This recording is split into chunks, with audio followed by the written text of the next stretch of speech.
নমস্কাৰ প্ৰিয় বন্ধুসকল, আমাৰ অনুষ্ঠান অনুভৱ তুমিত মই মেঘাই আপোনালোকৰ বাবে লৈ আহোঁ এটি মধুৰ প্ৰেমৰ কাহিনী। আজিও আৰু এটা নতুন লাভ ষ্টৰী লৈ আপোনালোকৰ কাষ চাপিছোহি। আজি মই আপোনালোকৰ আগত শ্ব' কৰিবলৈ লোৱা ষ্টৰীটোৰ নাম হৈছে স্মৃতি এক আধৰুৱা পৃষ্ঠা, আৰু ষ্টৰীটো লিখি পঠিয়াইছে দেৰগাঁৱৰ পৰা মাইনী বৰুৱাই। চ' ফ্ৰেণ্ডছ, শুনো আহক মাইনী বৰুৱাৰ লাভ ষ্টৰী। হাই মেঘা, মোৰ নাম মাইনী বৰুৱা। মোৰ ঘৰ দেৰগাঁৱত। মই লাভ ষ্টৰী শুনি বহুত ভাল পাওঁ, আৰু বিশেষকৈ তোমাৰ মুখেৰে লাভ ষ্টৰীবোৰ শুনি বহুত ভাল লাগে। সেয়ে মই মোৰ লাভ ষ্টৰীটো তোমালোকৰ এই অনুষ্ঠানটোৰ যোগেদি শ্বেয়াৰ নকৰি নোৱাৰিলোঁ। মই মোৰ এই লাভ ষ্টৰীটোৰ নাম দিব খোজোঁ স্মৃতি এক আধৰুৱা পৃষ্ঠা। সেইদিনা 1 মে আছিল, কলেজ বন্ধ। সেইকাৰণে মা, দেউতা, ভাইটি আমি গোটেইকেইটা ঘৰতে আছিলোঁ।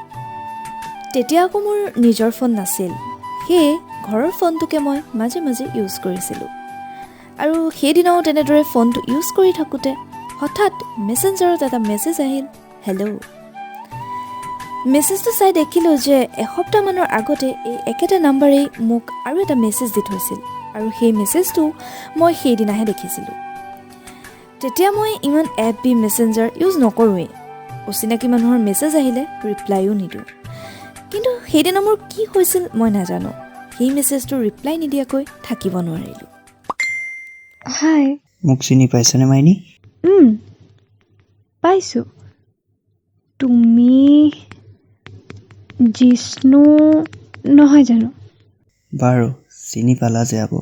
পাইছোঁ, কিয় নাপাম। ঠিক আছে বাৰু। বাইদেৱে কি কৰি আছা? নাই, এনে। পিছে তুমি কি কৰি আছা? ময়ো এনেই তোমাৰ লগতে কথা পাতি আছোঁ। আচ্ছা, হয় নেকি? হয় আকৌ। পিছে ভাত খালা? খালোঁ। তুমি? খালোঁ। অ'কে দেন, বাই দিয়া।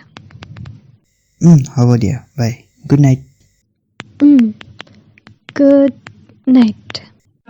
প্ৰথম দিনাই আমি বহুত কথা পাতিলোঁ, আৰু সেইদিনা তাৰ লগত কথা পাতি বহুত ভাল লাগিছিল। এনেদৰে আমি সদায় কথা পাতিব ল'লোঁ। পাছলৈ এনেকুৱা হ'ল যে তাৰ লগত কথা নপতাকৈ থাকিবই নোৱাৰা হ'লোঁ। সিও মোৰ একেলগৰেই আছিল। সি পঢ়িছিল DKD কলেজত। মেছেজত কথা পতাৰ লগতে আমি কেতিয়াবা ফোনতো কথা পাতিছিলোঁ। তেনেকৈ এমাহমান কথা পতাৰ পাছত মোৰ অনুভৱ হৈছিল সি চাগে মোক ভাল পাই পেলাইছে, আৰু ময়ো তাক মনে মনে বহুত ভাল পাই পেলাইছিলোঁ। তাৰ কথা মই মোৰ লগৰবোৰকো কৈছিলোঁ। এনেতে আকৌ এদিন সন্ধিয়া পৰত সি মোলৈ কল কৰিলে, আৰু তাৰ এষাৰ কথাই মোৰ মনত তুলবুল লগাই দিছিল।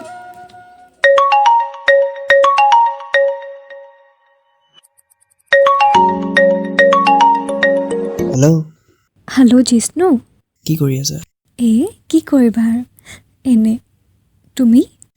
ময়ো এনেই। পিছে সন্ধিয়াৰ চাহকাপ খালানে? খাই আছোঁ, আৰু তোমাৰ লগতো কথা পাতি আছোঁ। তুমি খালা? মই অলপ আগত খালোঁ। হয় নেকি? বাট আজি মই তোমাক এটা কথা ক'ম বুলি ভাবি আছোঁ। পিছে তুমি বা শুনি কেনেকুৱা পোৱা কথাটো? কি কথা কোৱাচোন? কথাটো মানে মই তুমি মোক ক্ৰাছ হয়। হয় নেকি?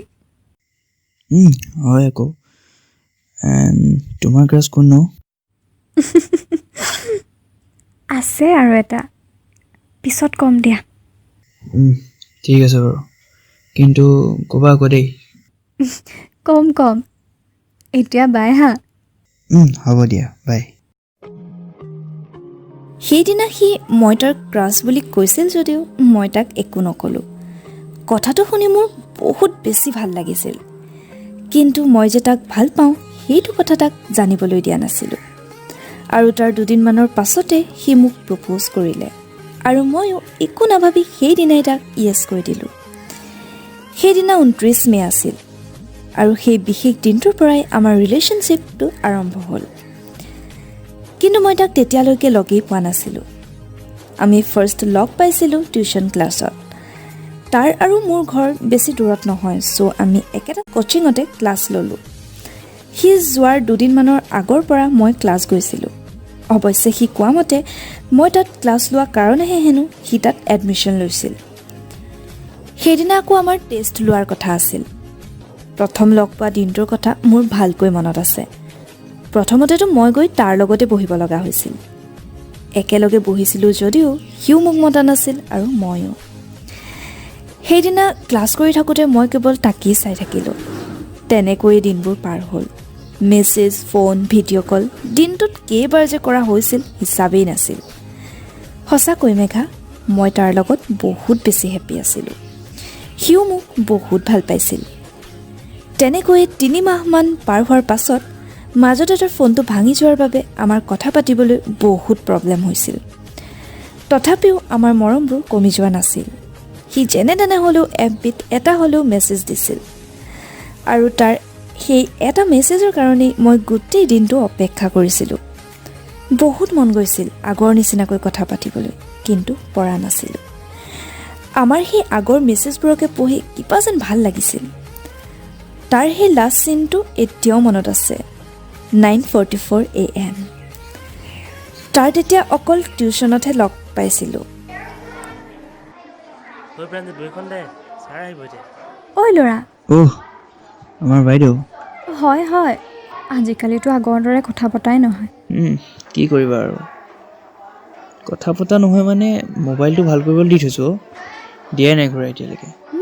হ'ব দিয়া। বাইদেউৰে এক্সাম পাইছেহি, পঢ়িছা নাই পিছে? অলপ চলপ পঢ়িছোঁ আৰু।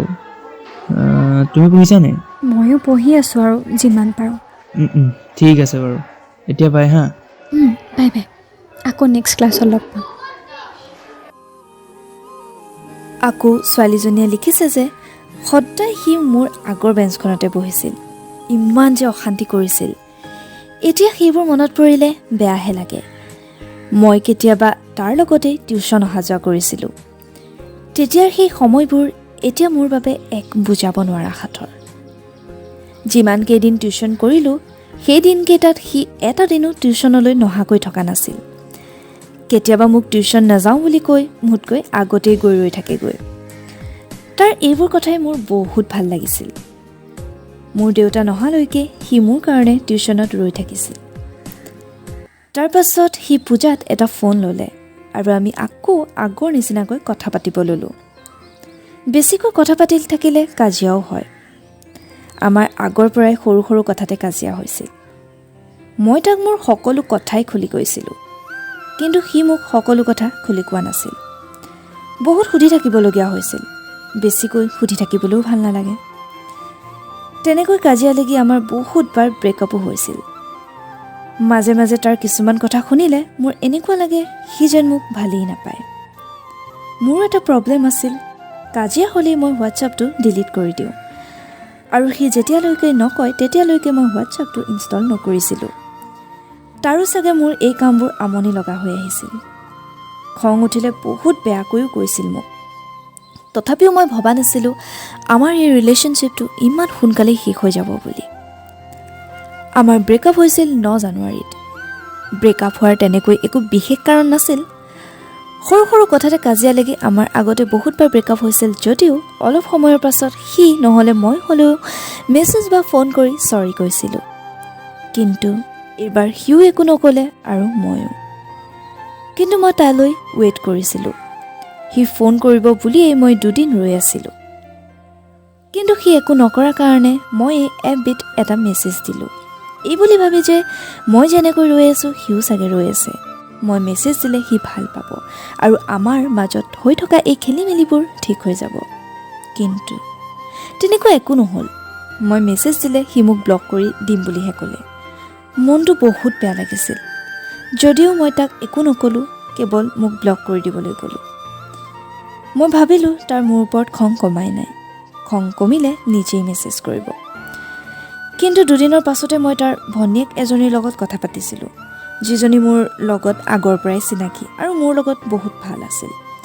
আৰু তাইৰ মুখেৰে জিষ্ণুৰ বিষয়ে এষাৰ কথা শুনি মোৰ শুকে খুন্দা মাৰি ধৰিছিল।